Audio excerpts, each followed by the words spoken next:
So, good evening, everyone. Welcome back to Parabellum. As you have seen tonight, we will talk about Latin America and more specifically about drug trafficking, narcos, gangs, and crime. Here with me are Diego Battistessa and the newcomer Francesco Guerra.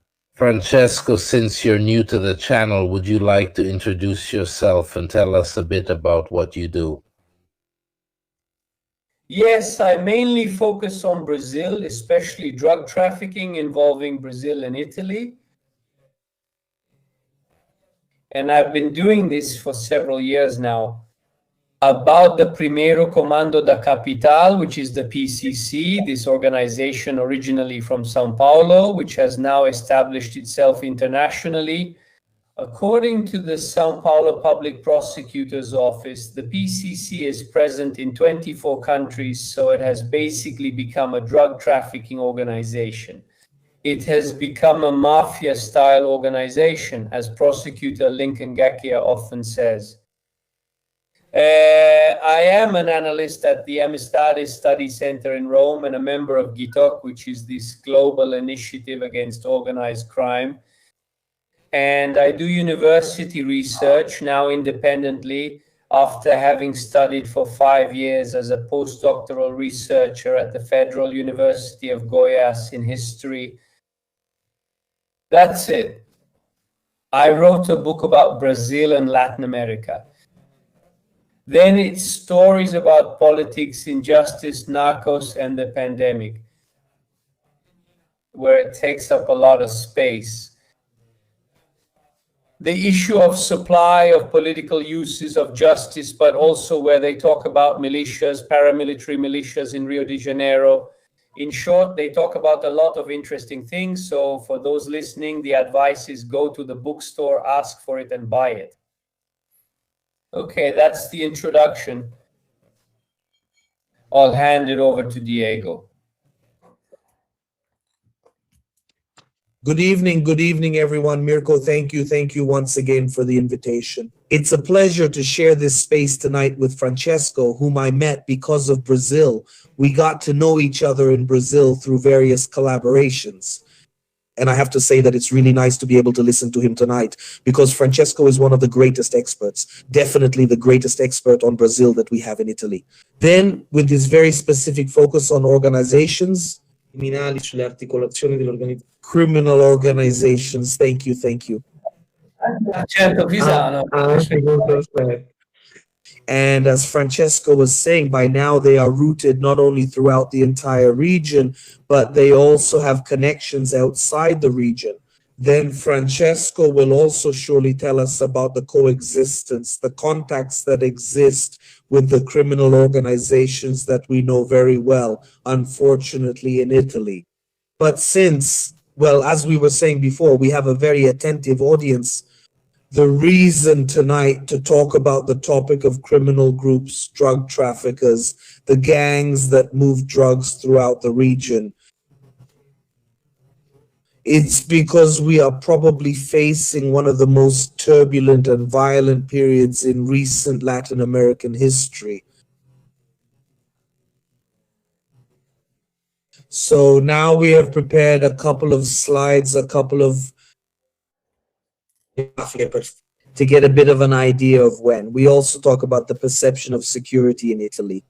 We know how the media works and the kind of stories it covers. It's normal. I'm a journalist too. So it's normal that the media in Italy also report a certain type of news, constantly on the news. But when we look at the hard numbers, the data, as they say in Spanish, dato mata relato, meaning the data kills the partisan narrative. Let's take a look. As you can see, in Italy, we have a figure of 0.55 homicides per 100,000 people.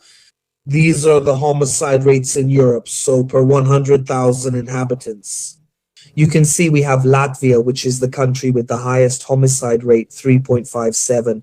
Look, Italy is basically, I've already said it, Mirko, I've already said it basically. Italy is at the bottom. I mean, we are just after Switzerland and Norway, so we have one of the lowest homicide rates in Europe. And now let's go see, Mirko, the one about Latin America instead, which, if I'm not mistaken, is the 2025 infographic we have to get a sense of the big differences. There's another one, Mirko. These are the most dangerous countries in the world. And we see that in the top 10, there are 4 from Latin America and the Caribbean: Mexico, Ecuador, Brazil, and Haiti. But there's exactly. These are the Latin American countries with the most homicides. Look at the rates. Do you remember the ones from before? 0.55 for Italy. Here we have Haiti with 62. 62 was the figure for Caracas during the worst moments of the Venezuelan crisis. Ecuador, we'll talk about it tonight, reached almost 40. These are terrifying numbers. Yes, and we'll try to understand this again this year. Yes, sorry to interrupt you, but let's consider that Ecuador, until 10 years ago, I don't know the exact percentage, but I bet anything you want that if it wasn't half, it was close to it, because Ecuador has seen an escalation in the last 5 or 6 years. Less than that, Francesco, because I lived in Ecuador between 2013 and 2015, and I actually experienced the whole escalation, let's say, of crime. By the way, I'll tell you some anecdotes later, right on the border between Ecuador and Colombia. So I know those drug trafficking routes very well, which are also part of fuel smuggling. But just like you said, Francesco, we'll talk more about Ecuador later, but Ecuador wasn't on these lists until not long ago. Which country, on the other hand, has dropped off these lists? You can see it there in the region. In Central America, right there near Guatemala, this great country between Guatemala and Costa Rica is El Salvador, which has completely come off the list. We'll talk about it later. El Salvador, back in the days of Mara Salvatrucha or Mara 18, the most lethal criminal groups in Central America. Born in the largest states of the United States and then exported with deportations to Central America, to El Salvador and other countries. But you see the importance of talking about drug trafficking, criminal gangs, and what's happening in the region. It's because, as we can see, we're talking about data that is terrifying, I mean, on a social level. Then, if we look at the different countries, we're talking about situations that resemble war scenarios. So that's why Mirko also has a bit of parabellum, right? Many of these countries resemble war scenarios. Obviously, Francesco will explain it much better to us later. Brazil is a continental country, so these numbers are obviously just an average of what's happening within the country. The famous triangle, which we will look at later, will definitely be higher. No, the perception is interesting because if you read our newspapers, you get the impression there's a security emergency and so on. Instead, we are among the lowest in Europe. The average is 0.9. We are almost half of that, 0.55. But just to give you an idea, if someone thinks that there is a security emergency in Italy, do the math. It was 0.55. Que significa que like, I don't know, Uruguay is 20 times higher. Which is considered a country 60. What is it? 64 times more, 62? No. It would be 124 times more. Uruguay is above all a country, the Switzerland of South America. In short, a country where organized crime arrived fairly recently.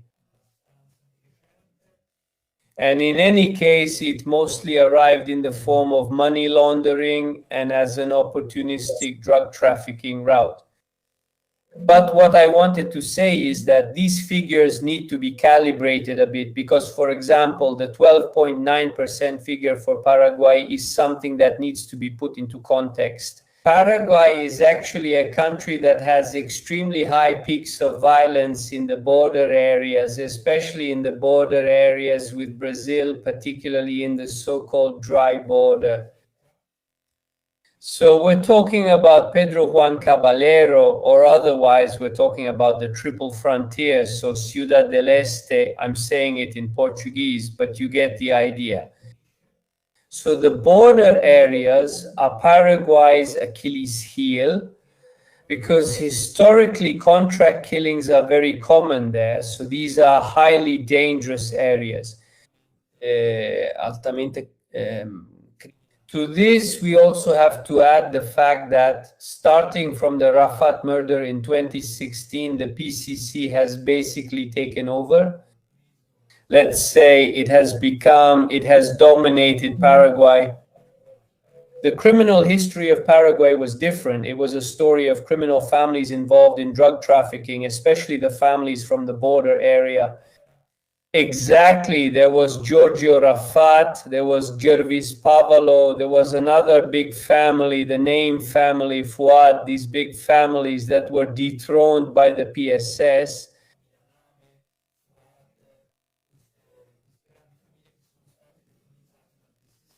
As far as I know now, the only strong clan left in Paraguay is the Mota family. But Francesco, excuse me, is the EPP still active, the Paraguayan People's Army? But if I'm not mistaken, only in certain areas, only in some specific zones. And in fact, with much less activity compared to a few years ago. It was founded in 2008, but I think their operations have decreased. We're talking about one of the last guerrilla groups in Latin America, not very well known, the Paraguayan People's Army, or EPP, but Francesco, I'm sure you know more about it. So the EPP went through a period of decline after many members of the Villalba family were killed or arrested, which was actually a family that had a sort of clan and had many representatives in the Paraguayan People's Army. It's a guerrilla group that has recently started making headlines again, because I noticed that in recent months, people have started talking about the EPP again in Paraguay, but by now their operational capacity is very, very weak. And in any case, they also risk being dominated by stronger criminal groups. For example, the piece says there was already talk in 2020 and 2019 about these connections between the PCs and the Paraguayan People's Army. Quindi, Francesco, I wanted to take a step back. Can you explain to me why, even though the South American continent hosts 8% of the population, it has a third of the world's homicides, and we're not talking about a war zone? What are the deep roots? From what we understand, there are many families. So these are family-based organizations, kind of like the Godfather, like the Italian families. I won't get into it. Just two things, Francesco, then I'll let you take over. I'll just say huge access to weapons coming from past conflicts, Central America, for example, or if we talk about Mexico, a constant flow of weapons from the United States because weapons are not produced in Latin America. Weapons are produced in the United States. Correct me if I'm wrong, Francesco. There's a large production, for example, of bullets. In Brazil, however, assault weapons like the ones used by the cartels in Mexico, for example, almost all come from the United States. And then from an Italian perspective, we're not used to the size of these countries or the impenetrability of some territories. So there is actually a capability of criminal groups and guerrillas that in some cases, as we'll see later, for example, with Colombia, they use methods and means of subsistence that are not very different from those used by the criminal groups we know very well. So I would definitely say that the impenetrability of many territories and the very easy access to weapons are key factors. Then, of course, we can add corruption, impunity, and many other factors. But now I'll let Francesco speak for a moment, as I'm sure he has other things to add. So first, I'd like to make a distinction because when we talk about Spanish-speaking South America, we're dealing with a particular history. When we talk about South America, meaning Brazil, we're dealing with a different history. For example, caudilismo is a historical political feature of Spanish-speaking America, but it's definitely not a historical political feature of Brazil, where instead you have coronelismo. And from coronelismo comes a series of consequences that ties into what you were saying, Mirko. In other words, Brazilian territories are often divided among families, among hegemonic families who they exercise their hegemony. Take the Caiado family, for example, in the state where I lived for 5 years, the state of Goiás. The Caiado family has historically exercised its hegemony, even with extremely violent methods. So these are countries where, for example, in Brazil, the central power was far away. So these coronéis basically acted as the state in place of the state and often went against the very laws of the state. In other words, they often made their own laws. This also explains why, when it comes to Brazil, we talk about lawfare, meaning the political use of justice, because many territories, we had the coronel, meaning the local lord who ruled over that specific territory, we had the judge, and we had the priest. These were the hegemonic figures. This explains why, for example, in the case of Lava Jato, we had a justice frenzy that lasted for years, at least from 2014 to 2018 or 2019, and you can even say 2020, because then to get to the review of Lula's trials, for example, some time had to pass. So where does the violence come from? It comes from the fact that there is an extreme difficulty in managing territory. Many areas are inaccessible, and that's where it happens. That's where the specific environment is created for criminal figures who often end up being legitimized or protected by political power itself and by judicial power to take root.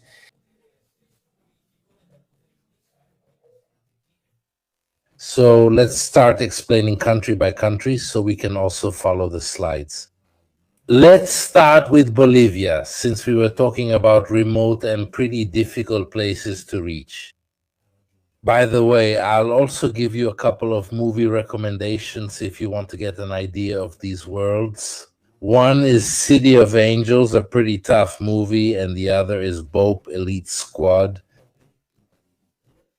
If you want something more on the fun side, but that really helps you understand the arms trade, there's a movie with Tom Cruise where he plays a pilot, and in the end, he ends up working for one of the cartels. And he was kind of a CIA agent, and he also made some extra money making runs for his friends. True story. Absolutely true story, by the way. Absolutely true story. Yes. It came to mind because I saw the plane, and I immediately thought of him flying over this forest with that runway and so on. So in a way, he worked for the CIA. And he was also involved in drug trafficking. At a certain point, he basically managed to create his own fleet of planes. This is just to show how, quote unquote, easy it is to do these things. Please, let's start with Bolivia. But Bolivia, first of all, has the major issue that it's one of the 3 countries that produce coca leaves. So let's start from this fact, basically. Bolivia produces the raw material, which is then, quote unquote, as they say in slang, cooked and becomes the drug whose name we can't say. Otherwise, YouTube will penalize us. Thank you. So Bolivia is a key hub.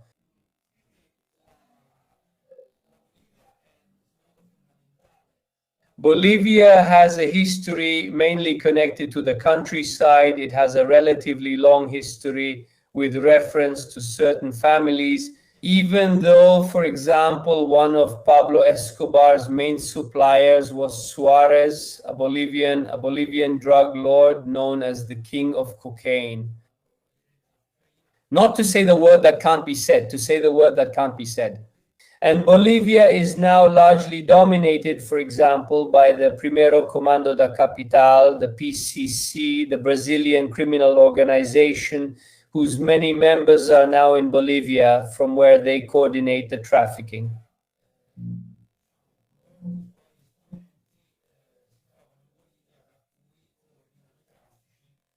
Then let's say from Bolivia to the port of Santos mainly, but also to other Brazilian ports. And then get the drug to Europe.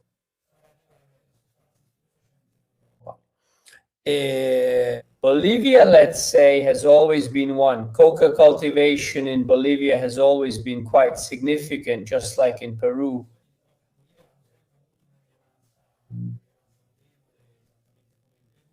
Colombia, from this point of view, has a more recent history when it comes to coca cultivation. Thank you. What you see in the images, for example, are the two main areas, namely the tropics of Cochabamba and the area, the forests around La Paz. In fact, at the moment, Bolivia functions as a country that is heavily involved in drug trafficking, especially for organizations that are not Bolivian.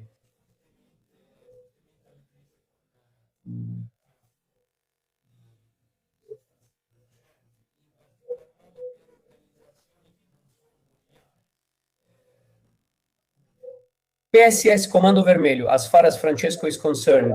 But why have organizations from other countries like Brazil, etc., chosen to move to Bolivia? Weakness of the state, difficulty of access? Because here they have more airports than American Airlines. So to answer this question, we need to look a bit at what the First Capital Command is and what the PSS is. The PSS is a very specific, very particular criminal organization. It was founded on August 30th, 1983 in the Taubaté prison in the state of São Paulo. 93, we're in 2026. It was founded by 8 inmates. I would say 98% of Brazilian criminal organizations are founded in prisons, not on the streets. This is the first major peculiarity. Practically all of them, except for the paramilitary militias of Rio de Janeiro, which have a different story. The PSS in just over 30 years went from being a prison organization to being a transnational organization dedicated to drug trafficking. And the PSS is based on a maniacal, I would even say, respect for its code by its members. In addition to having a whole army of so-called compañeros and people who collaborate with the organization in various ways. So what did the PSS say at a certain point? Why should I take these loads of drugs from others? I colonize Bolivia, I take out George Rafat on the border between Brazil and Paraguay, and I become the main player. I mean, I handle the whole chain because they see drug trafficking as a highly entrepreneurial business. When I talk to some of them, the organization they have is astonishing. So they simply said, we make our way into countries where there are no local criminal forces of any real significance, of any real importance. It's clear that the PSS didn't go to Mexico. It went to countries where it knew it could infiltrate.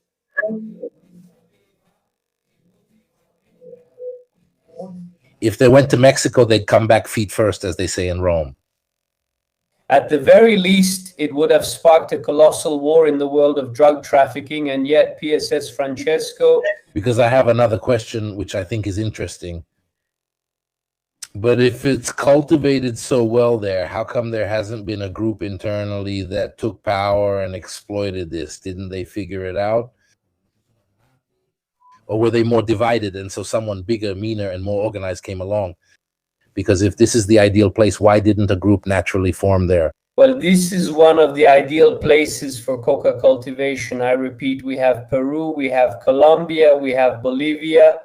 The coca from Bolivia is definitely, along with the Colombian one, the one that maintains the highest levels of purity.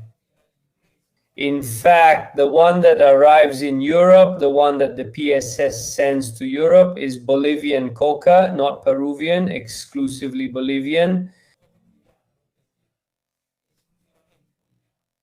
So who are the buyers, Francesco? The system works in a highly complex way because the PSS takes care of, let's say, getting the product from the growers.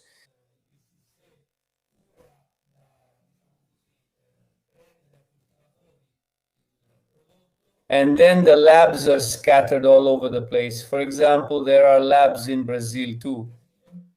After that, once the product is prepared, the finished brick, the PSS uses various ports, the port of Santos, the port of Jatai, ports in the state of Paraná, ports in the north of Brazil.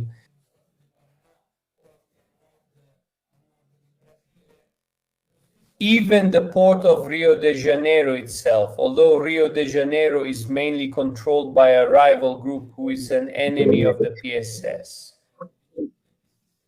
But at these levels, agreements are made. Thank you. After that, the drug shipment is sent either directly to Europe or, as happens more often, there are hotspots, especially in West Africa. So it travels to West Africa and then goes up to the European ports. Logistics question, because I also deal with that. The very last thing to understand about this trafficking issue, today's PSS wouldn't be today's PSS in terms of transnational crime.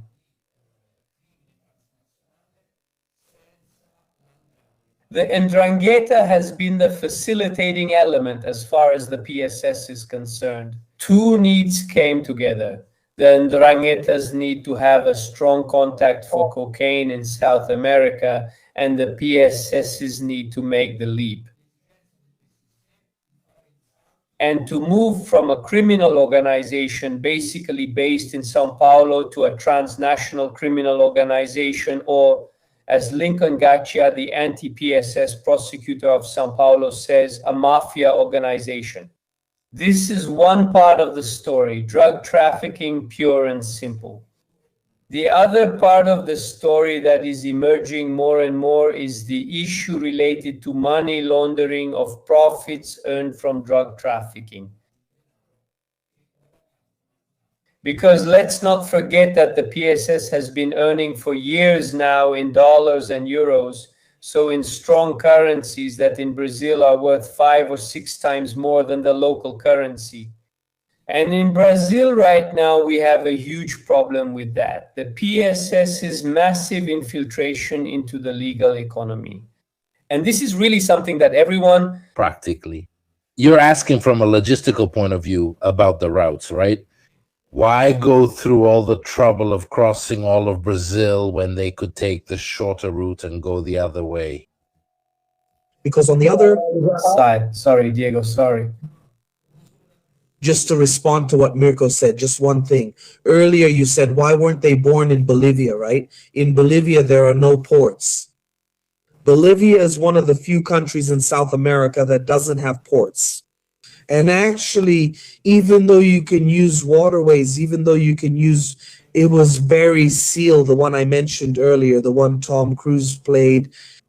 Even though you can use waterways, even though you can use ports are needed. In fact, when we talk about Ecuador, we'll see the port of Guayaquil. A country without ports, when it comes to the development of significant drug trafficking, definitely has a disadvantage.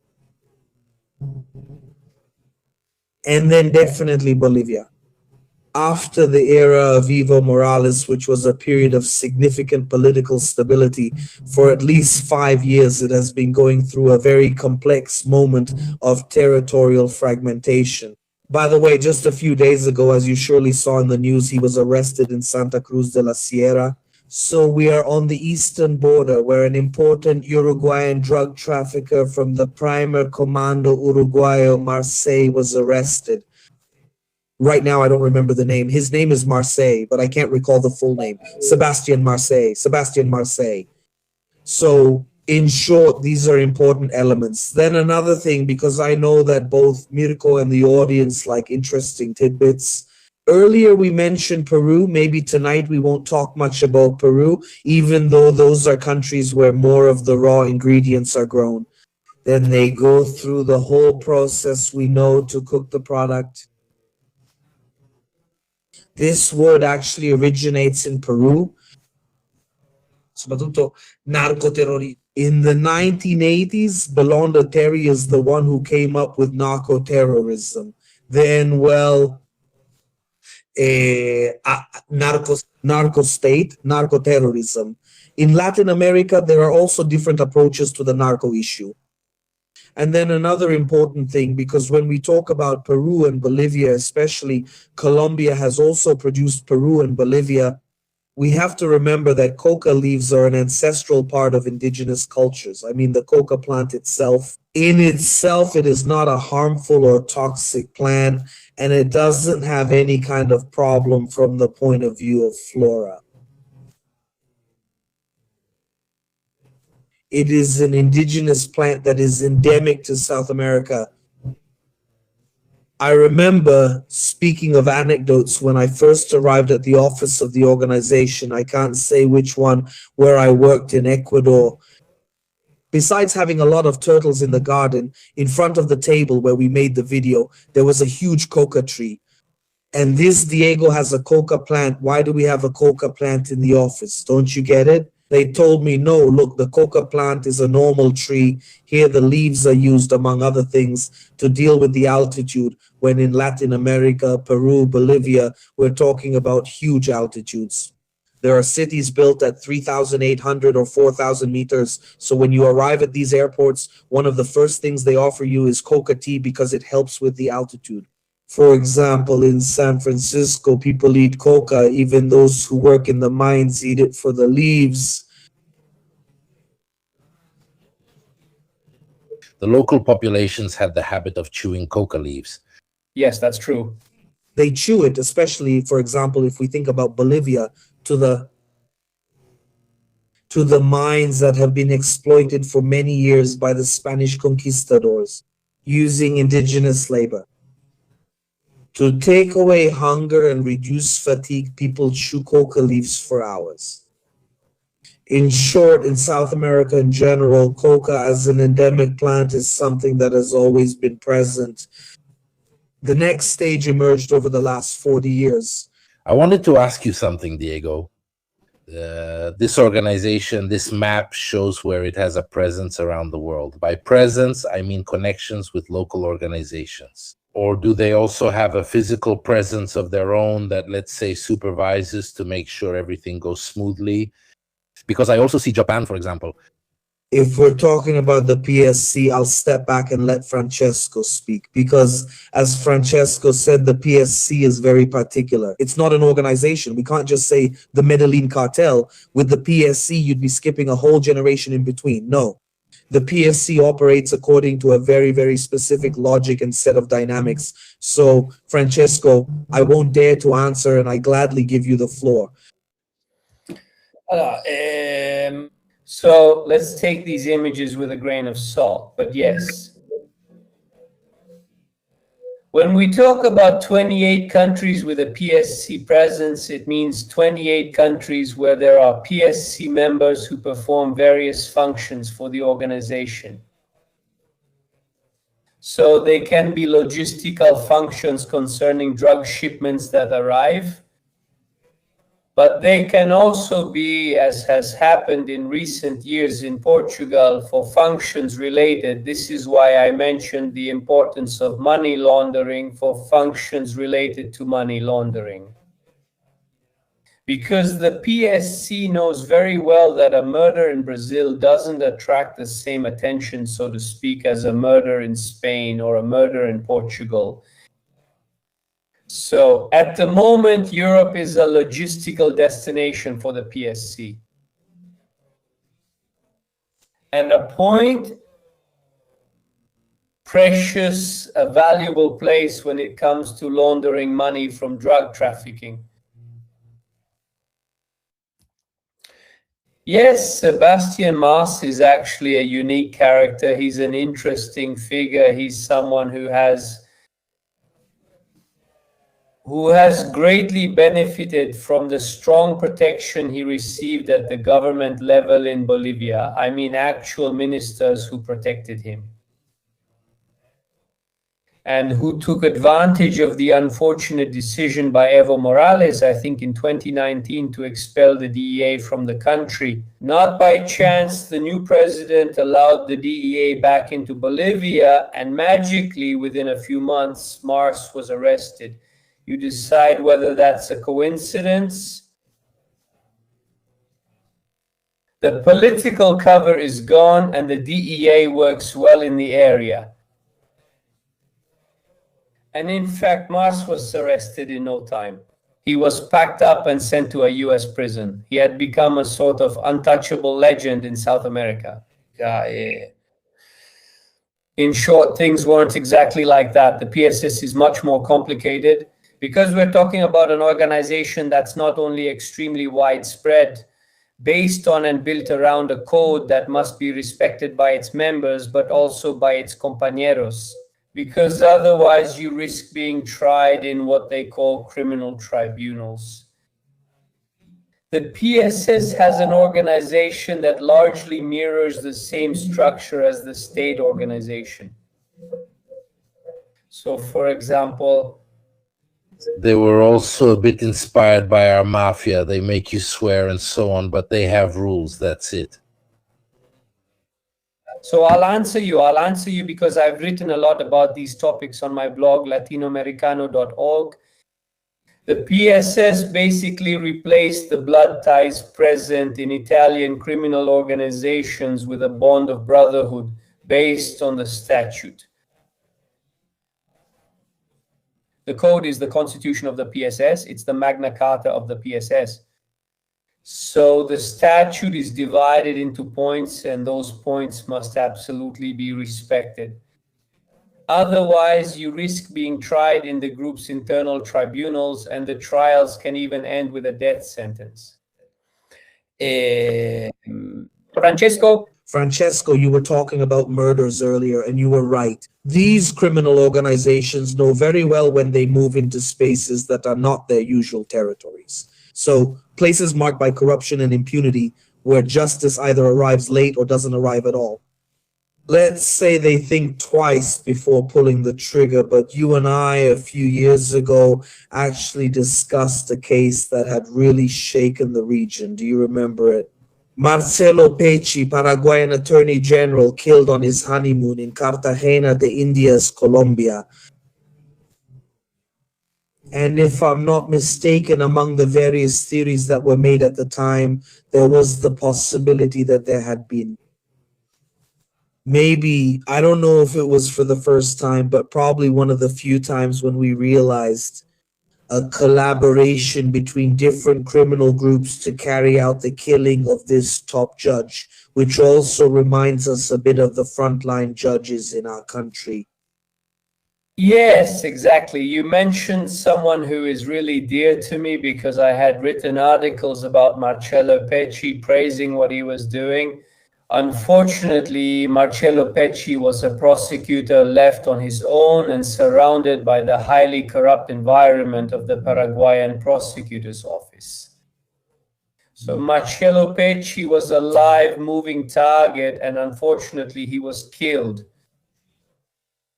Actually, when it comes to Marcello Pecci, there hasn't been, let's say, a strong theory regarding those who ordered the crime. So Marcello Pecci may have felt safe.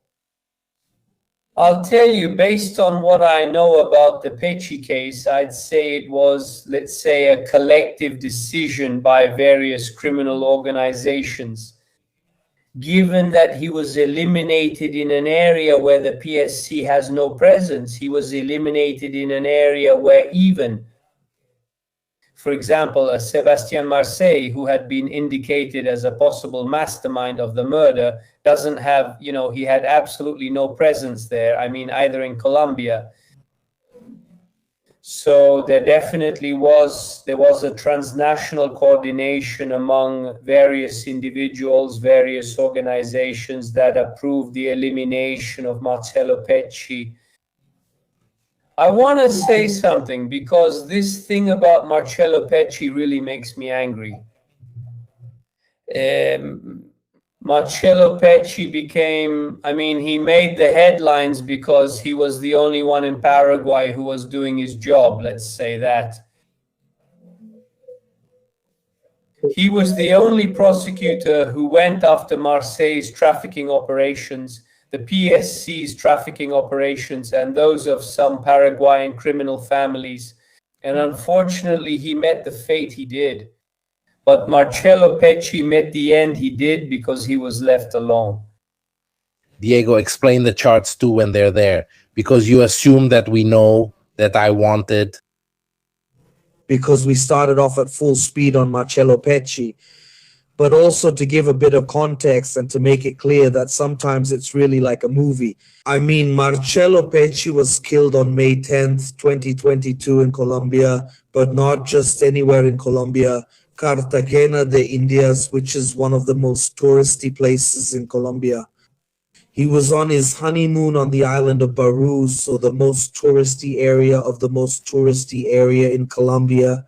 The hitmen arrived on a jet ski at the beach where he was. They came on a rented jet ski, shot him in the back, in the head, if I'm not mistaken, and then they left. Then, well, the investigations in Italy, we've seen similar things. They tried to target an opponent at their beach house. It was a boat that had gone there. They had planted a bomb using divers. These are techniques we've also seen in Italy. But it means they had failed. The attack on Falcone at Adora, you mean? Someone was giving them directions. What is this chart? The number of members more or less by area? It's practically an army. Yeah, but I think it's a bit old, but yes. There's a really good question, in my opinion, for Francesco. Is there a formal mythopoetics in the PCC? What is it inspired by?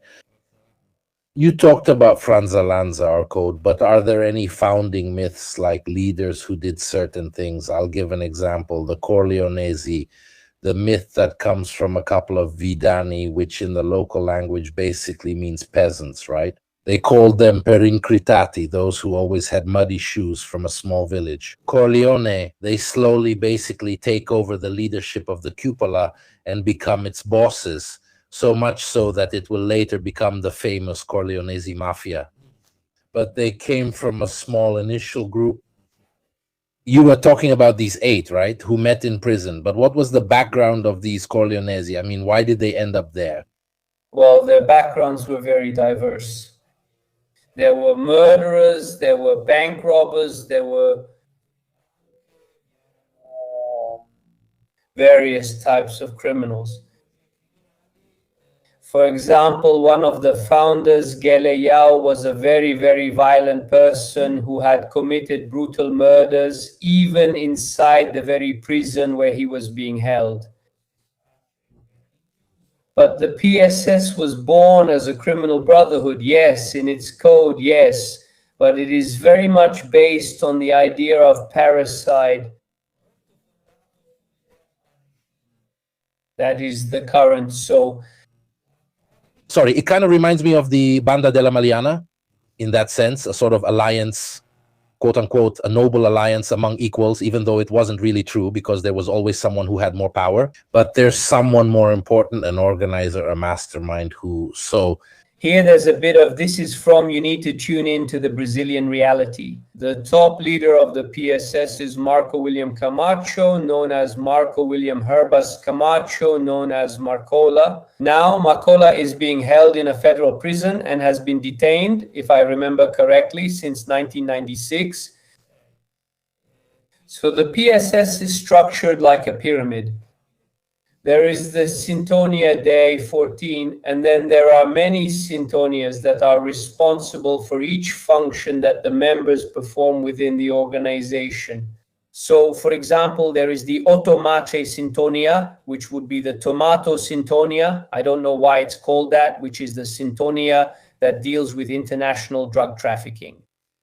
The leaders of this Sintonia, or at least some of these leaders, are in prison and have been imprisoned for decades. So what happens? What happens is that these imprisoned individuals, certainly a very, very long time ago, left some guidelines for those who are free and have to keep the organization going. And what about these groups? So these are, the Comando Vermelho is the second largest criminal organization in Brazil, but it has a completely different story. Well, not a completely different story. The Comando Vermelho was also born in prisons. It was born in the Ilha Grande prison in Rio de Janeiro. So there's a common belief that says it was born from the merging of political prisoners with common prisoners in 79s. My friend Fabio Samu wrote a beautiful book, The Origins of Criminal Factions, Comando Vermelho and Tercero Comando, a book from 2025 in which, with documents in hand, he debunks this idea. Actually, Comando Vermelho was born around the mid-1970s. Yes, tell me, Diego. No. Vermelho means red in Italian. Let's say it because we take vermelho for granted. Ah, yes, by the way, yes, sorry, Red Command. We take it for granted that everyone speaks Portuguese. Right? But Red Command, so from their political prisoners. So, but no. But this merging between political prisoners and common prisoners, actually, Fabio Samu shows that it never really happened. Because in 74, in the Ilha Grande prison, which means Big Island, there were already no more political prisoners. As long as they were there, instead, there were strong clashes between the political prisoners and the common prisoners. In any case, the characteristic trait, let's say, of the leaders, both of the Vermelho Command and of the PSS, is the presence at the highest levels of the organization of bank robbers. Marcola was, for example, the top leader of the PSS. He was one of the most intelligent bank robbers of his time. And because of the bank robberies, he was sentenced to decades in prison. In prison, he became a key figure for the PSS, and then in 2002, he eliminated, thanks also to others, ad altri, from the rising ranks of the PSS, he eliminated the old guard of the PSS and rose to power. Currently, Marcola is the acknowledged leader of the PSS. He's not unwanted because he's already in prison. An interesting and contradictory thing, as always in Brazil, because you say Marcola is number one. Okay, let's arrest Marcola. No, Marcola is already in prison. And he's in jail, actually. Maybe he's been in jail for exactly 30 years. Speaking of movies, Mirko, I also suggest the series El Marginal, a very good Argentine series. I don't know if you can find it on Italian Netflix, but it's very interesting, which is actually about prisons, because as we're seeing now from the graphic, and as Francesco also explained, the PSS actually started in prisons. And prisons in Latin America in general are places, they're real circles of hell. Now, I don't want to make comparisons because I'm not in a position to say whether they're better or worse than Italian prisons. We know that in Italy, definitely not. No. We know that even in Italy, there are inhumane prison conditions that the state should address. But we're talking about completely different levels here, levels that are absolutely unimaginable. And then just one thing regarding the question that was asked earlier about mythopoetics or something like that. It was a very good question. That immediately made me think of Mexico, because as we know, in Mexican narco culture, Santa Muerte, precisely because death is so important in Mexico, there is an entire poetics around it, a very distinctive narrative. People pay homage to it. Just like if we remember, certain criminal and mafia groups in Italy have this exaggerated devotion to the Virgin Mary and to sacred elements of Christianity. So there are some very similar elements. Then in Mexican narco culture, even the cemeteries have a whole leading role. So there are various elements. Narco corridos, on the other hand, are ballads about the stories of the most important narcos. When Mencio was found, he wasn't captured, he was confronted and killed. A few weeks ago in an operation that was carried out based on US intelligence. Mencio had been dead for only a few hours, and there was already a narco corrido about Mencio and his heroic death. So, in short, there's really a whole culture behind this. It's not just a myth of poetics, but there's really a culture behind it, which is also one of the hardest elements to break down when we look at the new generations. So it's also a difficult element from an educational point of view to counter in order to try to prevent the new generations from going towards that kind of um, path, but above all, towards that kind of narrative, towards that kind of possible future. But wait a second, Francesco, I wanted to know what this Waterway story is all about. about the coke. Yes, the cocaine waterway was, I mean, it still is today, the waterway that connects precisely the waterway on the Paraná River, which from the Paraná River then arrives in. It reaches the Argentine ports or the river ports in Paraguay, and from there the drugs are sent to Europe.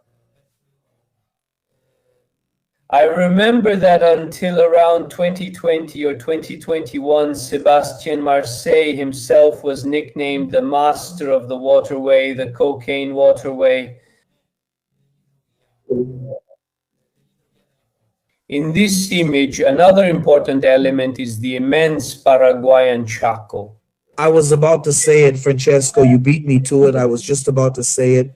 And this brings us back to the topic of the huge abandoned territories we have in Latin America.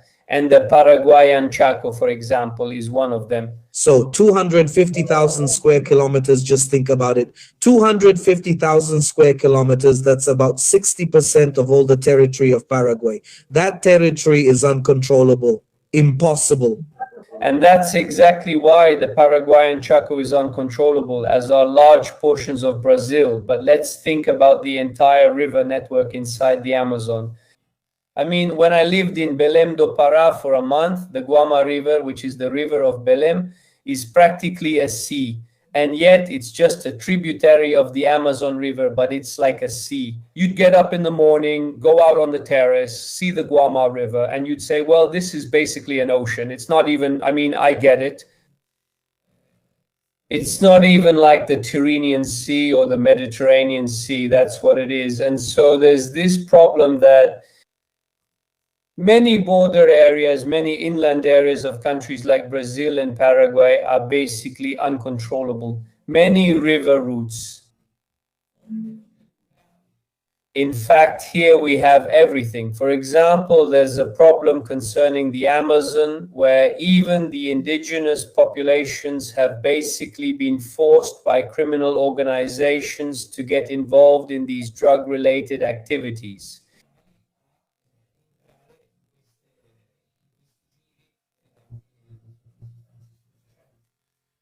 Francesco, to this we add, you mentioned a key word earlier, which we haven't said yet, borders. The borders in Latin America, specifically in South America, are like sieves. They're impossible to control, the borders between countries, both because of their size and the natural elements that make them up. They're impossible to control. I remember, in fact, the anecdote I was telling you about. I spent my first year in Latin America. I was on the border between Ecuador and Colombia, where the 48th Front of the FARC operated, and there were several. There was a very famous operation that was carried out to kill Raul Reyes, one of the leaders of the FARC in Ecuador. And the Colombian army would cross the border, and the criminal groups used the border as if it were their own backyard. So let's think about the border between Colombia and Venezuela, the famous trochas, the Amazonian borders between Peru, Colombia, Ecuador, the entire border of Brazil. For these criminal groups, they thrive on this kind of lack of borders, meaning the impossibility of controlling these spaces that are huge and impenetrable. By the way, one of the things that, in fact, with US intelligence and the DEA, it's possible to uncover, but without US intelligence, it's very difficult to find. These are the famous hidden airstrips in the Amazon, which are the ones already being used with Huawei. Exactly. I mean, without satellite work, without intelligence that can operate at this level, you can't find them.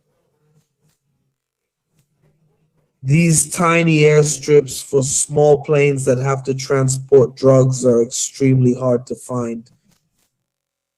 Also, because, for example, years ago, I spoke with someone very close to the PSS.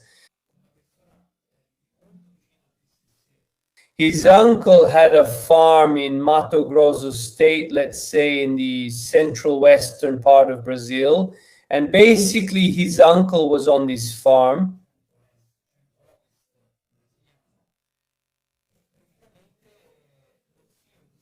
He had a small area that had become a landing strip specifically for these Cessnas loaded with cocaine from PSS. But I mean, we're really talking about that kind of level. If you have a garage here where you park your car, they have a small landing strip attached to the fazenda. So often we're talking about hectares of vegetation, and often, for example, they're covered. Many of these Cessnas, as reported in Alan Diabru's books, land in the middle of crops. I mean, they land right in the middle. It doesn't matter. The important thing is not to lose the cargo, and after that, who cares how the landing goes? Exactly, that's right. Exactly. Mirko, there's a question that I think is very interesting. I don't know if we want to get into it, but in my opinion, we can say something about whether it's for domestic consumption in Brazil or more for export. I've lived in Brazil, not as long as Francesco. I lived in Sao Paulo. In Sao Paulo, there's Cracolândia, so we know there's a whole lot of drug use. But obviously, I'm saying it in a very simple way while Francesco explains it well. The expensive product gets exported. What gets consumed domestically is the leftover. And in fact, you can also see the consequences of the product that's consumed at home. The expensive product that can be sold in the United States or that can be sold in Europe, and it gets paid for in euros and dollars. Basically, the domestic market gets what is paid for in reais. Then are they leftovers or not, Francesco? Yes, absolutely. That's how it is. The paradox is that they produce them there, but you get a lower quality product. Let's put it this way, the best quality drug, let's say it like that, it goes towards the foreign market, except for a small part that obviously stays for the domestic market. For those who can afford it. For the elite, of course. The elite. So answering the question, yes. Brazil is the transit hub for cocaine trafficking from the eastern part of South America to Europe. But not only that, because it's currently under construction. I've written a lot about this issue on my blog, and I even did an interview last year for a Brazilian newspaper. The bioceanic route has been under construction for many years. The bioceanic route will basically connect the Atlantic coast to the Pacific coast. Now, there's something that I think is serious. I mean, it's serious. It's a side effect, a serious one. Part of this bioceanic route passes through the strongholds of Pesci. It passes through the strongholds of Pesci because it passes through Santos. It starts in Santos, reaches Mato Grosso do Sul, then the central west region of Brazil, and then goes to Chile, reaching the ports of Iquique and Antofagasta. My prediction is that the PSC will adopt this route to transport the narcotic substance from there. That is to send it from the Pacific coast and get it to Oceania and the Far East. This is my assumption because they have an organization that can handle all of this. And then there's another thing to say. Chile doesn't have any significant indigenous criminal organizations. Especially in Australia, where there is also significant purchasing power. I wanted to say something about domestic consumption. Also, because now on average, it's easier to get to the PSC. China, moving it from Brazil to Australia, passing through the Atlantic, which means selling it in Australia, according to 2021 data, at about $60,000 per kilo. So it's a lot. Question, Francesco, do you have an estimate of how much this massive South American trafficking is worth, all of America? I was about to say, do you have it? The figure at Big numbers. What are we talking about? Hundreds of millions billions or hundreds? of billions? It's crazy, guys. We're around 90,000. I'll give you a number that a member of the PSC gave me last year, which was back in February 2025. He told me the price in Europe was 24,000 euros per kilo. I know that from then until now, I know from other sources directly connected to members of the PSC. In Bolivia, it has dropped to 14,000 euros per kilo in recent months. So, in fact, not by chance, as I wrote on my blog at Latinoamericano, one of the second to last article I wrote was based on a source who gave me some information. It seems that Moroccan groups originally from Morocco are also getting involved in cocaine trafficking, because the price is advantageous for them, to the point that they can, so to speak, set aside hashish, which was the substance they traded the most, and focus on this other one. I wasn't talking about the price, Francesco, but about the trafficking itself and its scale. The figure I have at the regional level, not just for the PSC, so let's say it includes all the groups. We're not talking about a figure bigger than the GDP of countries like Ecuador. We're talking about $90 billion a year. We're talking about figures that are staggering. They move. One, but I don't know if you have it handy. I had sent a slide that also shows where all this money goes, because this money also goes through the whole production chain, about corruption, all the bribes that have to be paid, the weapons that have to be bought. Exactly. So there really are costs. Slide, explain them. So first of all, we have to consider that for such a complex system as the one Francesco is describing, let's just focus on Brazil. We realize how many judges, police officers, health centers, for example, officials, companies need to be created, bankers, other smaller criminal gangs that operate. That in any case, for you, the roots need to be created. There is a whole huge work ecosystem, a parastate that operates under these cartels. Now, we started from the image that Francesco told us about. 8 people in prison. Now you have to think of a huge holding company, that is a huge corporation that employs thousands of people, as if it were literally a parastate. So everything you see here is a main organization, which then has in the same country or in other countries, other affiliated organizations, which still need to be paid, which do part of the work.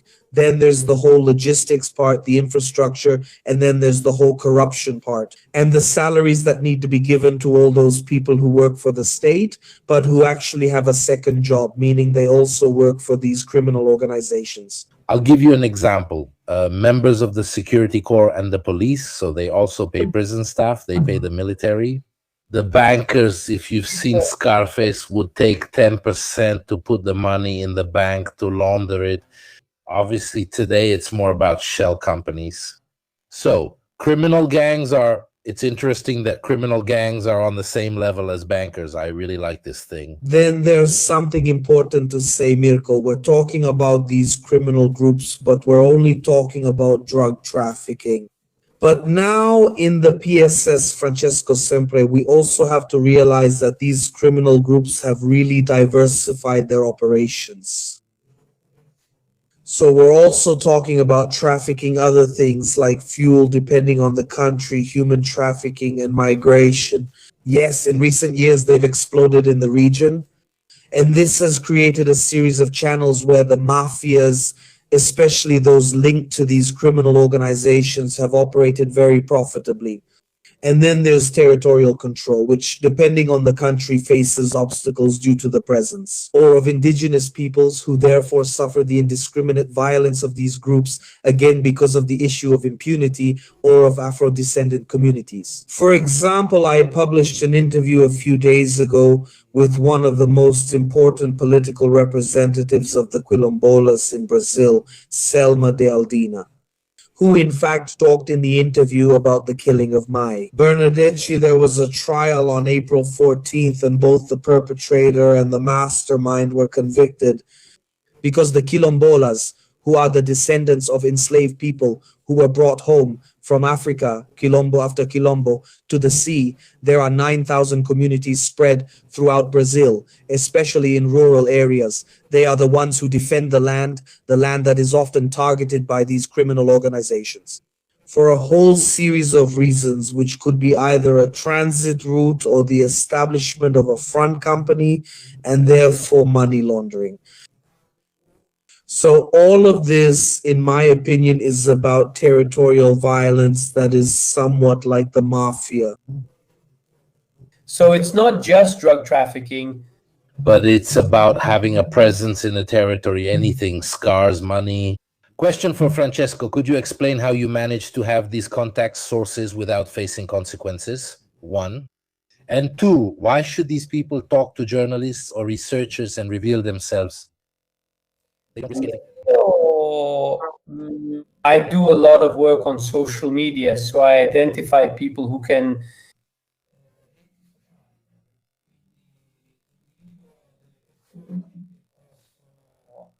be interesting sources, or I identify people who can be contacts, who can lead me to interesting sources. Then there's something to say. A peculiarity of the PES is that the PSS is a very vain organization. So they like it. This is something a friend of mine told me many years ago. He also writes about the PSS. They like people to talk about them. And in fact, when I post, well, there's especially one article about the PSS where I put the cover on Instagram, and that all of them, a whole series of subtitles. For example, if you've seen the movie City of Angels, there's the story of a guy who later becomes a photographer. At a certain point, he finds himself in the middle of the street. The whole gang is there. They see he has a camera and they all start posing, and he takes some amazing scoop photos. But as Count Uduku used to say, pride comes before the fall. Because then, in my opinion, they go overboard. So they have this sense of invincibility at this moment.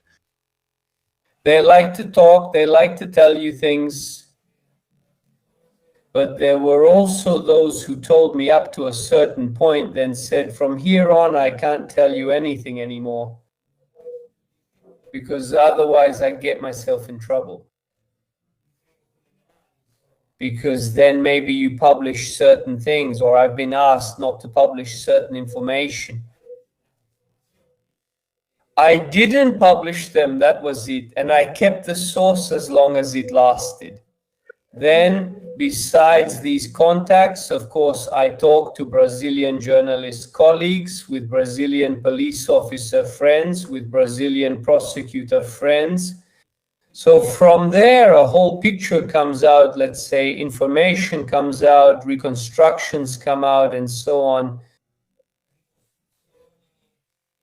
And then there's the fact that the work on the PSS is daily work.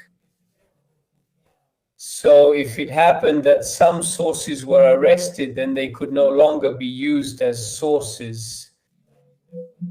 You look for others, you get in touch, you talk, and then there's everything else.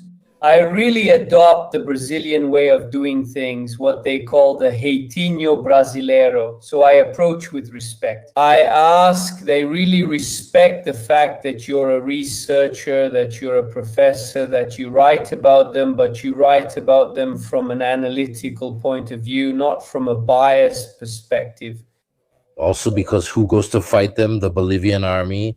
They have more money, more people, more weapons. Actually, the problem is the PSS has what I call, to use Marx's words, an almost infinite criminal reserve army. Basically, what is the PSS basically born out of? It comes from a very deep social exclusion that Brazil has practically always carried with it. A sort of legacy of slavery. And Brazilian prisons are for, as they say in Brazil, for pobres, pretos, e periféricos, poor people, people of African descent, and those who live in the outskirts. The governors went looking for trouble with the PSS and all the Brazilian criminal organizations. Brazilians, the Brazilian state, the Brazilian institutions, that is the result of centuries of social exclusion.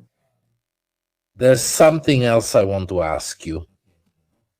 Since these armies have been created, all this money is circulating. They even pay local people to hide them.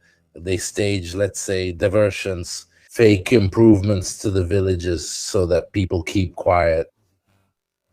Or the fact that, anyway, in the middle of the jungles, they basically don't need to do this kind of thing. They keep everything to themselves. Hiding. As far as Brazilian organized crime is concerned, it's more no than yes. I mean, the high ranks of the PSS, as well as prominent figures of organized crime in Rio de Janeiro, of organizations like the Comando Vermelho and the Terceiro Comando Puro, the bosses now live in luxury neighborhoods. The Marcola family lives in a huge mansion in the Alphaville neighborhood, which is a neighborhood, a gated community, as they call it, where very wealthy people live. Marcola's family lives in Alphaville. Marcola's son doesn't hang out in the outskirts of Sao Paulo. He goes to Pinheiros, that is, he goes to Alphaville. Upper bourgeoisie, the very top of Sao Paulo's upper class. These people, these families achieved as much upward mobility as they could.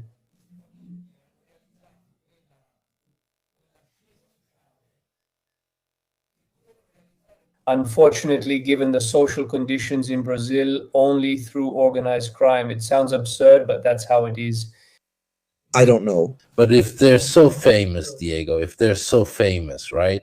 Why is it, for example, that this is the first time I've heard of PSS? If they're so eager to be known, how is it possible that I know more about the Yakuza or the Gambino family? Because in Italy, we talk about this with you. We don't talk about it on channels. This is a big channel, but we don't talk about it on the biggest ones. They have this urge to be known, yet they still haven't really had much cinematic exposure in that sense, right? Well, on Netflix, for example, you can find the series Irmãos, which is about the PSS that doesn't exist anymore today, the original PSS, the PSS as it was before. So 8, are there still 8 left? No, by now we're talking about thousands of people. But I don't. So the leaders aren't known. We know the structure that generated it, but not the current leaders. The current leaders are known. Yes, the leadership structure, all the highest tiers of the PSS have been mapped by the Brazilian security agencies. Everything is known. Most of these people are detained. Those who are not detained are mostly in Bolivia right now and some in Paraguay, but in recent years, many have actually moved from Paraguay to Bolivia. Diego, we need to hurry or we won't finish. We've already been here an hour and 20 minutes. So look, I wanted to tell you something first. Because first of all, we've been talking for an hour and 20 minutes trying to explain these details a bit. But where is there a mainstream outlet in Italy that gives you an hour and 20 minutes to talk about this? There isn't one. So what happens is that people don't talk about it because it's complex. I always say, Francesco, that in spaces like these, there's a responsibility to deal with complexity. You can't just talk for the sake of talking. You have to talk, you have to explain, you have to make the right connections. So people know very little about it. Also because Brazilian cinema probably doesn't reach us as much. But as Francesco says, there are a lot of films besides Tropa de Elite, which talks about the situation, unfortunately terrible, of how BOP works in determinate comunidad, que noi le chiamiamo favelas. Yes, which are more disadvantaged communities.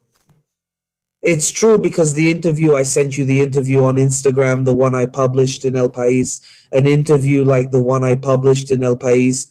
In Italy, I can't publish it because before I can publish it in Italy, I have to write 5 more articles explaining who the quilombolas are.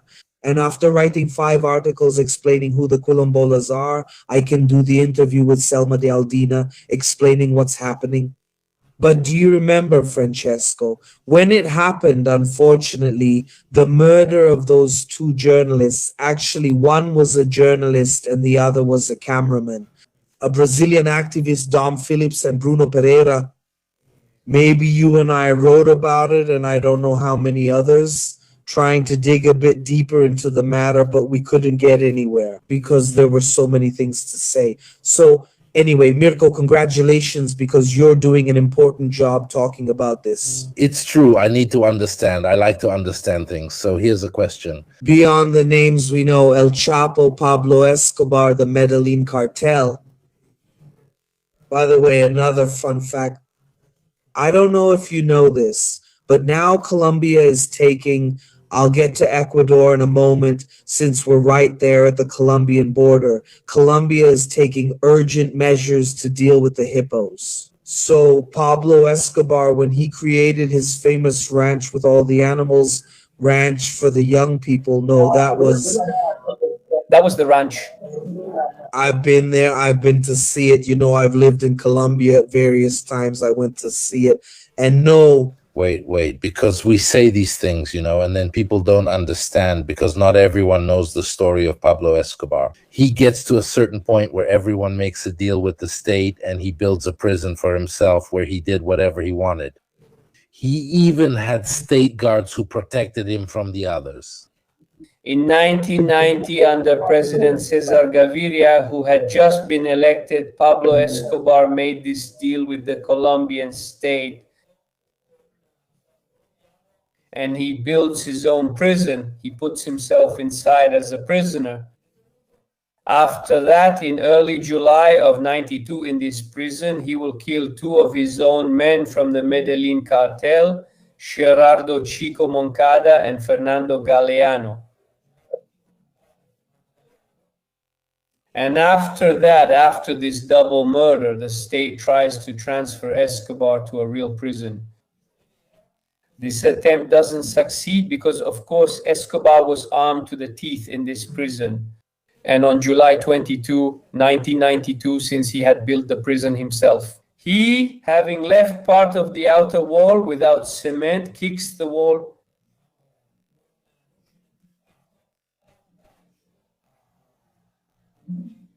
And he gets out Escobar and the others who were inside the prison.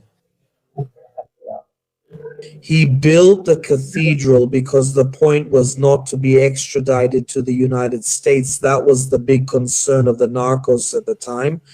And there's also another interesting thing. There's a video of when, why. Remember that Pablo Escobar had also gotten involved in soccer. He had even bought a soccer team, which was the one that managed to win at the regional level. And the goalkeeper on that team, do you remember him? Of course, everyone does. It was Higuita, the Scorpion goalkeeper. So Higuita at one point was a friend of Pablo Escobar. Exactly. But when he goes to visit him at the cathedral, there's actually a video of when he goes to visit him at the cathedral, where the journalists are waiting outside and they ask him, "But Higita, where are you going?" And he says, "I'm going to visit the boss." They actually call him boss. So then they suspend him and take away his chance to play for the Colombian national team. Why do they come to visit him? The boss, basically, while he was going to visit Pablo Escobar inside the cathedral. It's just that Colombia in these situations is just incredible. Let's not waste time. We don't have infinite time, Diego. Ecuador. Ecuador, let's say first, Ecuador is a country I'm very attached to because I lived there for a long time, more than 2 years. And then I went back several times. And Ecuador, as Francesco was saying, is a country that has eh, that unfortunately has fallen into a spiral of violence in recent years. But to explain this, we need to talk about Colombia. This is something that probably only those who do specific analysis on these aspects talk about and know. But in 2016, Colombia saw historic peace agreements between the FARC, the Revolutionary Armed Forces of Colombia, which was founded in the 1950s, and the government after a very long war, which is still ongoing. There are groups that did not accept the peace agreements, but in general, the FARC demobilized in 2016, and these peace agreements were signed. A whole process was created to reintegrate these people, tens of thousands who were part of the FARC, back into Colombian society. And at a certain point, all that area, Mirko, which forms the border between Colombia and Ecuador, where the Colombian state didn't exist, and especially the Putumayo area, so the area to the right where there's also the border with Peru, those areas that are very rugged, especially that part I was telling you about on the right, the Amazonian areas. But basically, I'll say it now, basically the territory was controlled by the groups, by the different battalions of the FARC. In that area, in Puerto Leguizamo, La Hormiga, the 48th Front of the FARC operated. Right when I was working on the border, I was in Ecuador, here in Sucumbíos. Sometimes the 31st Front would arrive, which was the disciplinary front, to try to straighten things out a bit according to the rules imposed by the FARC as a kind of parallel state. When these peace agreements happen at a certain point, these areas, the FARC withdraws. So there's no longer a presence of this parallel state, but the state doesn't move in. I mean, the FARC withdraws, but the state doesn't move in. And these areas are very productive.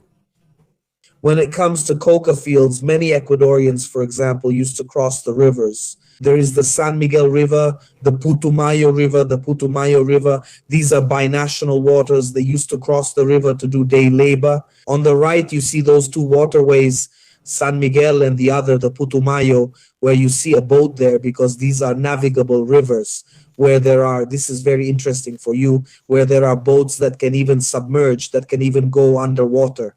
These are boats that were bought by Colombia through Plan Colombia, so with funding from the United States to arm the Colombian army.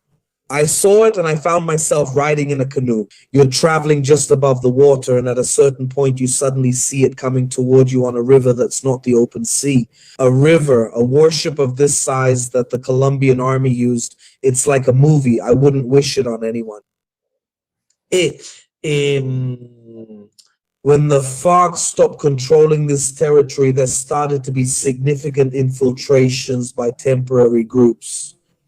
The gangs in Ecuador were already present, especially in the coastal area, but they were on a smaller scale. They were local gangs, gangs that didn't have transnational connections.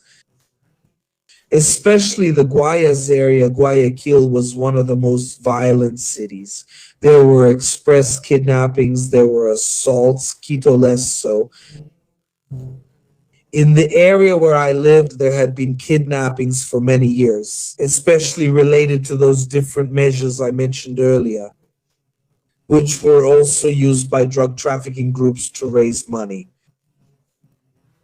When we talk about, for example, the FARC, we have to remember that from a political guerrilla movement as it was born in the 1950s, over the years, it then transformed in Iran. In Ireland, right? I mean, then for a plan, yes. Into structures that later also use drugs. No. There have never been any seizures. I think I understand only. The last thing, to say that in recent years, after a vacuum emerged of the FARC who operated in Ecuador, either contracting or doing the work themselves, these small local armed groups, these small local gangs, at a certain point, when the FARC were no longer there, other operators arrived. And who arrived? The Mexican cartels arrived, who are fighting over territory in Ecuador, arming different organizations, armed wings. And so the war we have in Mexico between the Sinaloa cartel and Jalisco, new generation, we have it now in Ecuador by proxy. So different criminal factions are trying to take over the territories, especially the main ports, that of Guayaquil, but not only that, because there are sponsors pushing for the Sinaloa cartel and Jalisco new generation. So there is a proxy war in Ecuador right now. So they want to play the same game over there, meaning making sure they have control over the production and then bringing it up. What I noticed is that while on the other side, in Bolivia, the trafficking goes toward Brazil, the ports of Brazil and Argentina. Here, instead, it's produced in Peru and Ecuador, and instead everything goes toward Mexico. They've basically chosen this coast, so they're bringing their war here. What I was telling you is that it's the Mexican cartels who want control of these ports, because through these ports, they can then have a direct link to Mexico. Mexico, which then, as we know, there was a question asked earlier, a very interesting one about fentanyl. And I believe, Francesco Azzardo, also one thing, the lowering of the cost of that substance, as we said before in Europe, is probably also a reflection of the explosion of fentanyl in the United States, which we know is 50 times more addictive, as they say, than heroin, meaning it causes 50 times more dependence than heroin. Various elements are used that are bought in China, but then it is produced for Mexico. Is fentanyl more or less expensive than cocaine in terms of competition? No, it costs less. So that's why I brought it down too, right?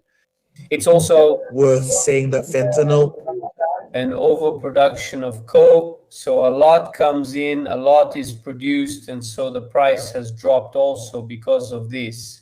Yes, also because, speaking of Colombia, the groups that did not accept the 2016 peace agreements, or that after the 2016 peace agreements decided to take up arms again, which are called the FARC dissidents.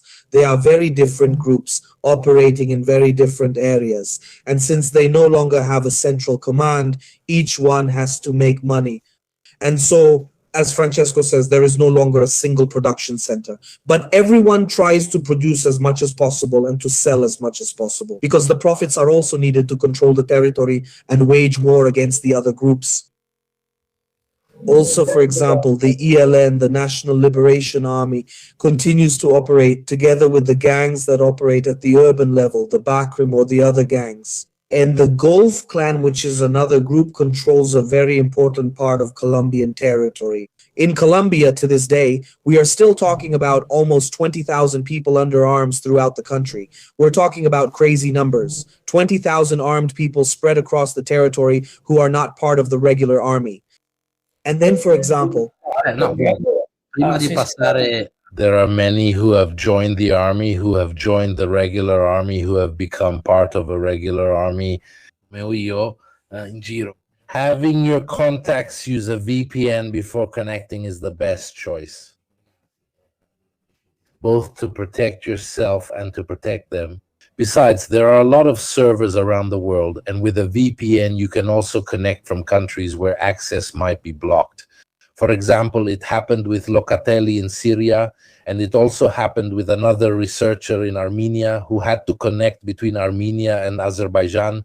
And the only way to do it, because if you try to connect to your bank normally and they see you in such a strange place, they won't let you through. if you use a VPN, even though it's true that there are places that also block VPNs, let's say it's an extra layer of protection.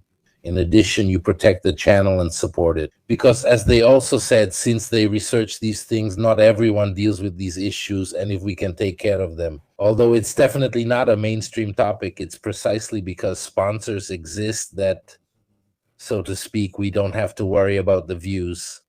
Here's the QR code that you can scan. You'll get a 60% discount, and you can find the link in the description and in the chat. This is a way to support you, and I can, in quotes, take the risk of bringing up non-mainstream topics like we did the other day with Policieni about the war in Sudan. It's okay if it doesn't get 100,000 views, but these are different topics to include in the discussion. Also about what's happening between Mexico, America, the war that Trump is waging. These trafficking operations, which are also becoming a serious problem in America. The zombies you see, the famous zombie videos I talked about, you see how things are sometimes connected. Here we are talking about drug trafficking in South America, North America, and so on. Do you remember when Trump wanted Greenland? Yeah, it feels like yesterday. I was just thinking about that video, Mirko. I was just thinking about that video. The people of Greenland make fun of Americans. They made videos of Americans like zombies, as if to say, if this is the culture you want to export, it's not exactly great. And they were referring to the fentanyl zombies. So you see how it's all a chain of influences that neither you nor I can export. Mirko, do you mind if I also take a moment for a commercial break just to remind people I can't do sponsor ads? I can't advertise other things through sponsors. No, I was just talking about Instagram. About Instagram, yes, of course. I was just saying that if you want more information about this, if you want to follow me, I'd be happy, because on social networks, we try to bring up these topics. And you know that in Italy, it's not very easy. You can follow me if you want on Instagram also, so I can answer privately any other questions you might have. You can write to me. Mirko will post the link in the comments. So if you want, you can follow me. And nothing less than the ELN infographic. And here we go. And one last thing, something about Colombia, because what happened historically in Colombia is interesting. Because we start from cartels that are strongly rooted in an urban environment. So Medellin, Cali, then the last one, Norte del Valle. But it seems to me that, correct me if I'm wrong, Diego, in recent decades, there has been a sort of ruralization of organized crime linked to drug trafficking.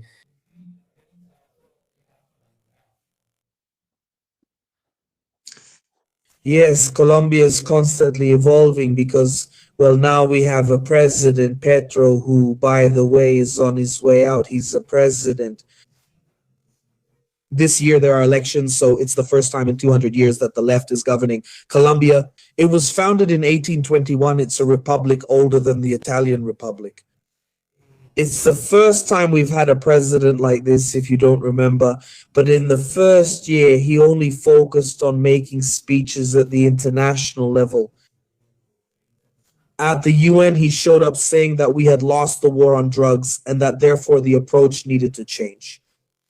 So he started to promote the idea of total peace, and with total peace. He wasn't just talking about historic groups like the ELN, but also about armed gangs like the Gulf Clan or any others. So there were a whole series of back and forths, areas of agreement, but above all, points of conflict with these groups. And regarding the aspect of ruralization, here is where the important difference lies. Francesco, you've studied this very well. The cartels, like the Cali cartel, like the Medellin cartel, were specifically tied to certain cities. I sent you 3 slides, Mirko, of Cali, Bogota, and I can't remember which other city, where we can see that at the urban level, there are important differences between gangs that control different areas.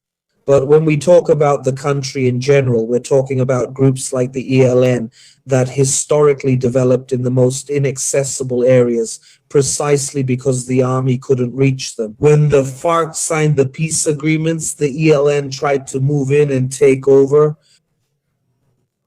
The ELN is a guerrilla group, smaller in numbers compared to the FARC, and they tried to take over. So this, for example, is a very interesting slide because it shows which groups are still active. Do you see the numbers at the bottom? 20,000 armed men.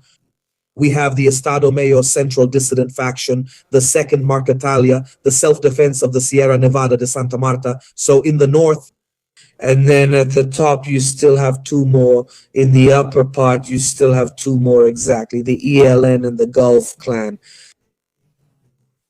So we're talking about the ELN, we're talking about roughly 2,500 men in the Gulf Clan. We're talking about roughly 2,000. The numbers aren't as precise as the ones on the slide. But here's the point, Francesco. There are already groups operating inside the cities that are not completely aligned with the interests of these main criminal fronts or drug trafficking organizations that operate. Instead, Colombia is huge along those routes that are much more, here's the slide, much more rural, if you will, or much more connected to non-urban areas. Now, in Colombia, especially with the Darien Corridor, which is this jungle, it says Colombia and Panama until 1903 were the same country, Panama and Colombia, but it connects Colombia and Panama with all the human trafficking, people who have been trafficked through this Darien Corridor, especially Venezuelans, Cubans, Ecuadorians, Haitians. But consider this, up to 60 nationalities have been through there. And a process of decentralizing operations from the major historical centers has developed in order to go after whatever the priorities of the moment were. So it's constantly evolving. And then there's another major front in Colombia. Let's remember that the Colombia-Venezuela border, Venezuela has always supported since the time of Chavez, the FARC, and with Maduro becoming president, many FARC dissidents who were still armed have, so to speak, been supported.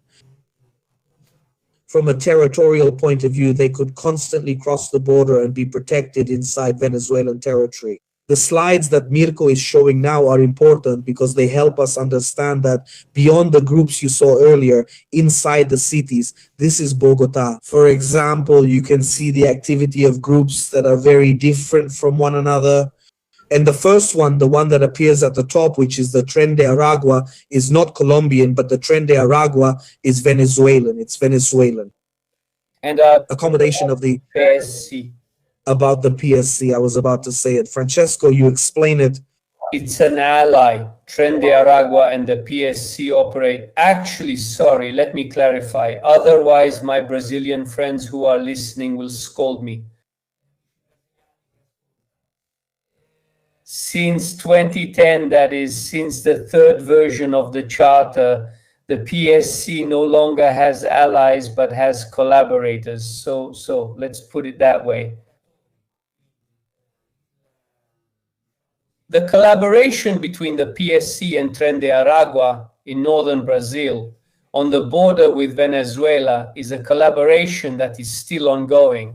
And it's something that could and should be a cause for concern because any possible penetration of the PSC on the Pacific coast would certainly rely on a closer collaboration between Tren de Aragua and the PSC.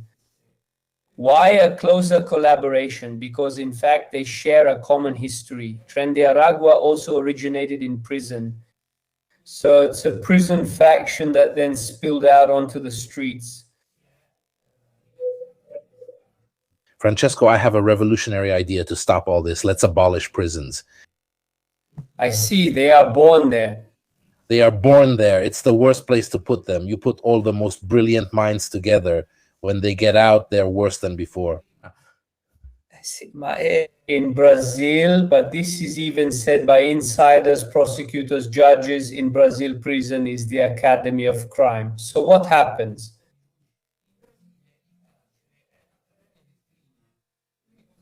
What happens is that the poor guy who steals from the supermarket because he's hungry gets put in prison. In prison, let's say, he finds the PSC guys. The PSC guys approach him saying, we know you need sheets, you need a toothbrush, you need toothpaste, you need some comforts. Listen, we'll give you...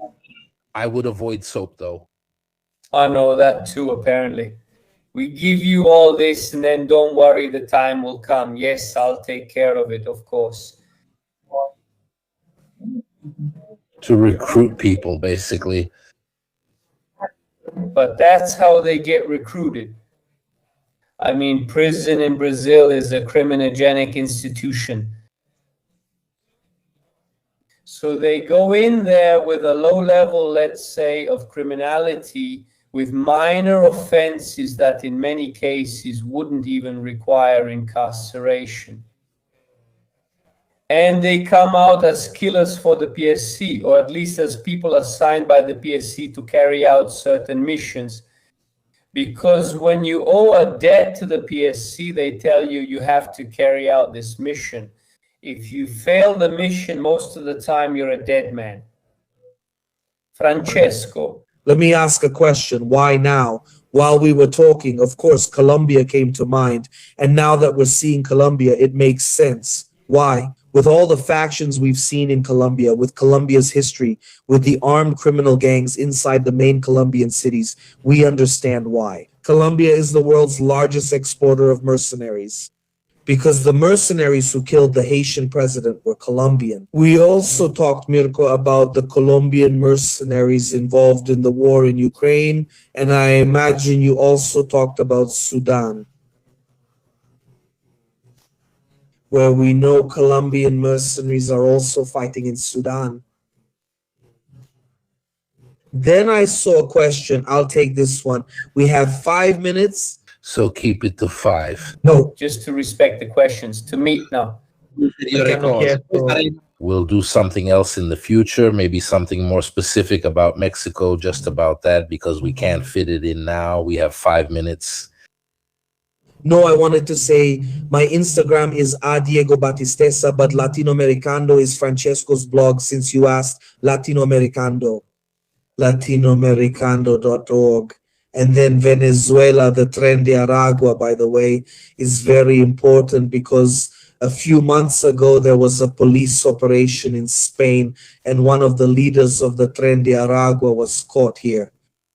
He was arrested right in Spain because by now these organizations' reach extends far and the Tren de Aragua is especially ruthless. It's an organization, it's absolutely without scruples.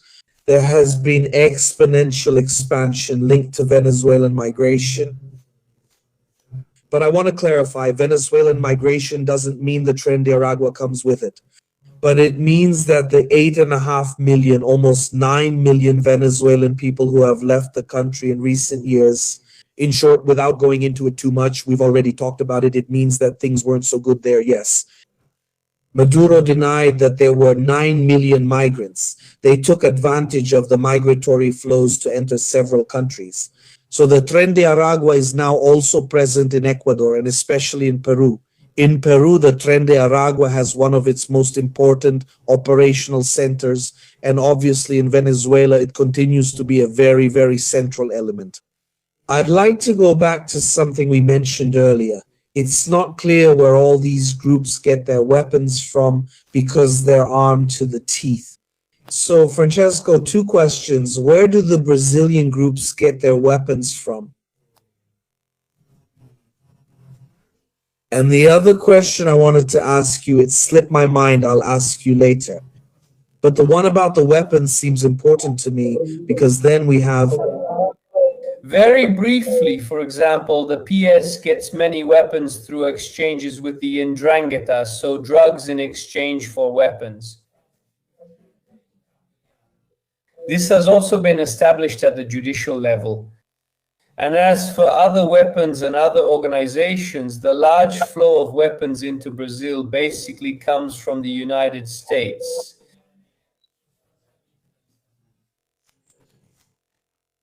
From the United States, well, it's also easy. Then you have areas like Texas, the border posts where buying weapons is also pretty easy. Exchanges between criminal organizations, so drugs in exchange for weapons. And from the United States, in many cases, also from batches belonging to the Brazilian police forces.